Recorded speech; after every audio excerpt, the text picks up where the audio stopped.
Salam bahagia bagi kita semua.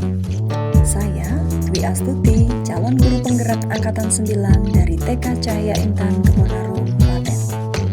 Video ini berisi kesimpulan dan refleksi pemikiran Ki Hajar Dewantara untuk memenuhi tugas koneksi antar materi, kesimpulan dan refleksi modul 1.1 A8.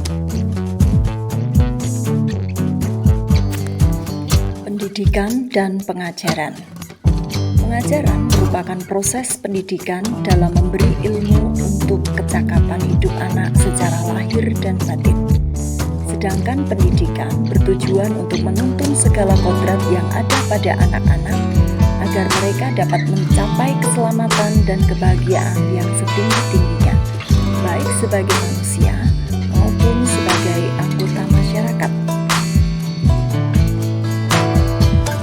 Menurut Ki Hajar Dewantara, tujuan pendidikan adalah menuntun segala kodrat yang ada pada anak-anak. Pendidik hanya dapat menuntun tumbuh atau hidupnya kekuatan kodrat yang ada pada anak-anak agar dapat memperbaiki lakunya.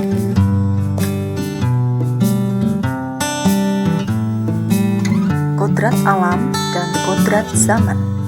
Ki Hajar Dewantara menegaskan, didiklah anak-anak dengan cara yang sesuai dengan tuntunan alam dan zamannya sendiri. Kodrat alam yang dimaksud adalah kekuatan potensi atau keadaan yang secara alamiah melekat pada diri masing-masing anak.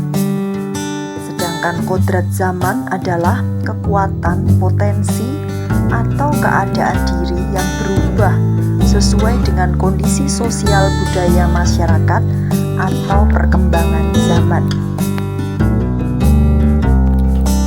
Berikut adalah beberapa pertanyaan pemantik mengenai filosofis pendidikan menurut Ki Hajar Dewantara pada modul 1.1. Yang pertama adalah, apa yang Anda percaya tentang murid dan pembelajaran di kelas sebelum Anda mempelajari modul 1.1?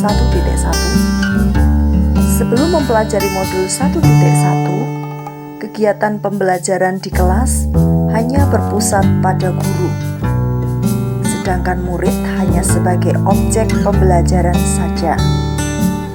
Kemudian, pembelajaran hanya sebatas transfer materi pembelajaran. Pembelajaran lebih mengutamakan aspek kognitif saja, kurang memperhatikan karakteristik murid. Setelah saya mempelajari modul 1.1, kegiatan pembelajaran berpusat pada murid. Guru lebih memahami karakter dan potensi murid. Sedangkan sumber belajar bisa berasal dari mana saja. Bisa dari buku, internet, pengalaman, lingkungan, dan lain sebagainya.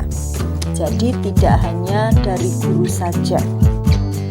Memperhatikan semua aspek pembelajaran yaitu kognitif, afektif, psikomotor, spiritual, sosial, dan budaya.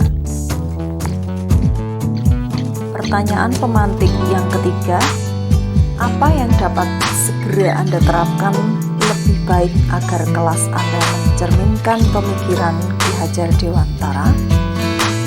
Strategi yang akan saya terapkan di kelas adalah, yang pertama, mengenal dan memahami karakteristik murid dan memberikan pembelajaran sesuai dengan kebutuhan murid.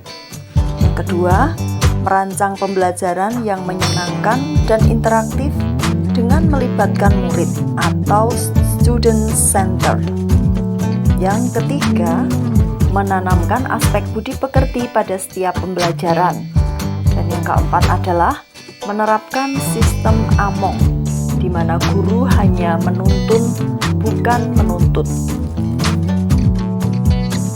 Demikianlah pemaparan saya mengenai koneksi antar materi, kesimpulan dan refleksi pada modul 1.1 A8. Terima kasih. Salam guru penggerak, bergerak, bergerak, dan menggerakkan.